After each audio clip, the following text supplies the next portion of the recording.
What it look like TV. We are back, and before we even get started, I want to start this one by saying thank you to everybody out there that done jumped on board since Thanksgiving. I done went from 100 subscribers to 5,000 subscribers in the past 4 or 5 months, and I want to tell everybody out there thank you. I greatly appreciate each and every one of you. But on this one, we're going to do something a little different, man. Been asked a lot, how did I even end up here? This one going to be a little story time on how I ended up in the YouTube game. And the story doesn't even start with me, ironically. It starts with my cousin. I was in the house minding my business. Then I got a phone call. Hey, yo, cuz, pack your shit. We going to Vegas for President's Day. Got him. Vegas, you ain't got to tell me twice. When we going? President's Day, I'm there. And the ironic piece is, it was about 2 years ago, exactly around this time. So it was a whole bunch of time for this Vegas trip to marinate on my mind. And I'm the type person where I don't go nowhere blind. So I had all this time ahead of time. I was gonna watch a couple YouTube videos every now and again to see exactly what's popping in Vegas, where to go now. So I started watching these YouTube videos. First one I watched, the first couple of series I was watching was this lady. She was going in and out of all the Vegas hotels. She was staying everywhere. She had the skinny and all the information and the lowdown on everything. So I watched a lot of her videos. She made very good videos, very well produced, good stuff. Then I was also watching this guy. He was more of a local, and he had kind of like the street level information for you. And my man was all over Vegas, old Vegas, new Vegas. He was telling you the terminology, what's what and where, you know what I mean? I watched a lot of his videos.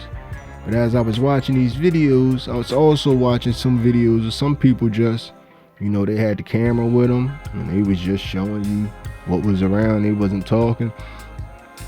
They just had the camera with them. And at the time, I had got a GoPro 8 for Christmas. And I already had a Hero 5. So I had 2 GoPros at the time. So as I'm watching these videos, I'm like, I might be able to do this. Should take one with me to Vegas. Nah. But as we got closer, it was like, you know what? Take them cameras with you to Vegas. You got the chest harness. Throw it on, walk around, get a little footage. Maybe one day it'll pay for another Vegas trip. Who knows? So that's what I did. Took it, got some footage, brought it back, uploaded it, and didn't really do too much of anything. The video pretty much, they were good videos, but it's nothing that you could really build a channel on. So I figured I had to go a couple more places. You know what I mean? I move around a little bit with the family. So anytime I went somewhere with the family, if we went to AC and we was on the boardwalk, I had the camera. If we went to Wildwood and we was on the boardwalk or doing something exciting, I had the camera. But I started realizing that wasn't a business model that was going to be sustainable. Wasn't going to be able to sustain that. I worked full time. So as I was doing it, in the back of my mind, I always knew I was going to have to get on camera. If I really wanted to do this YouTube thing, I was going to have to get on camera. But to be honest with you, this has been the most uncomfortable part of the whole game, the actual being on camera part. That was really far outside of my comfort zone. But I knew if I wanted the YouTube to work, that's what I was going to do. But I really didn't come to that decision at the point. So I'm doing it.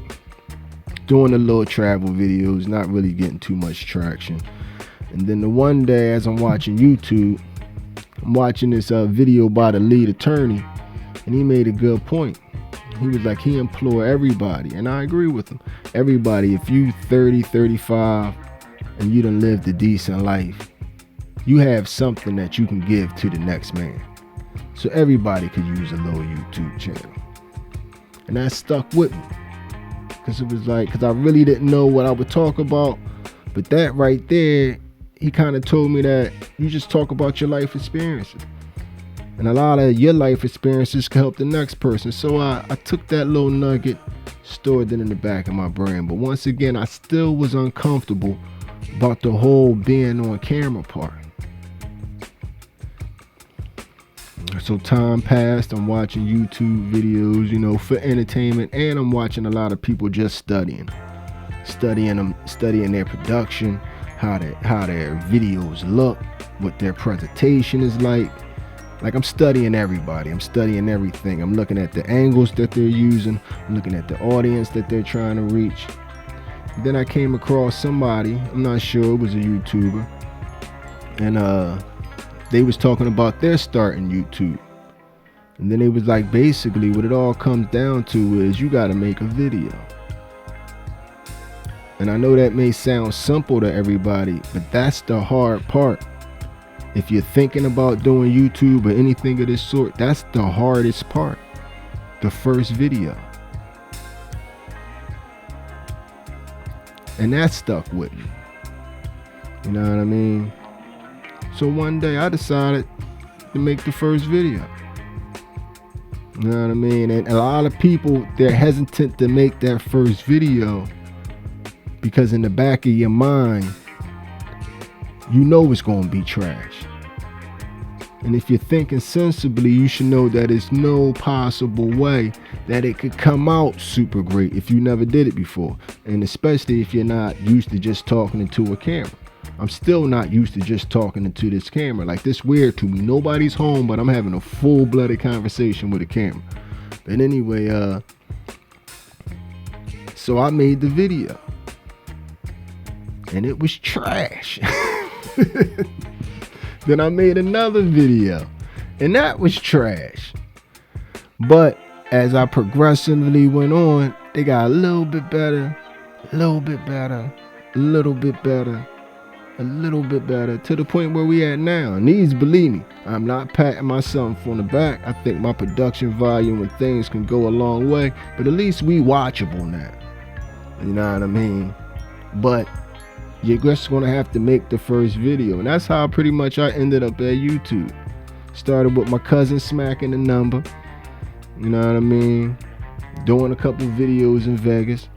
Then basically taking the leap to get out of my comfort zone and actually turn the camera on. And I think that's the key part.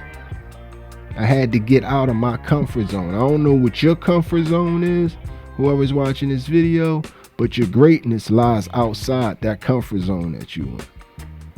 You know what I mean? Because this is far outside my comfort zone. But I'm going to push on. Because we're going to be number one in this YouTube thing. We have 5,000. We're going to get to 10,000. And we're going to get to 2025. And these videos going to keep getting better.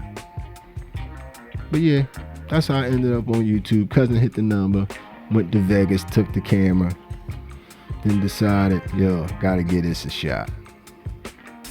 If you'd have made it to this point in the video, you are my MVP. It was a stone groove, my man.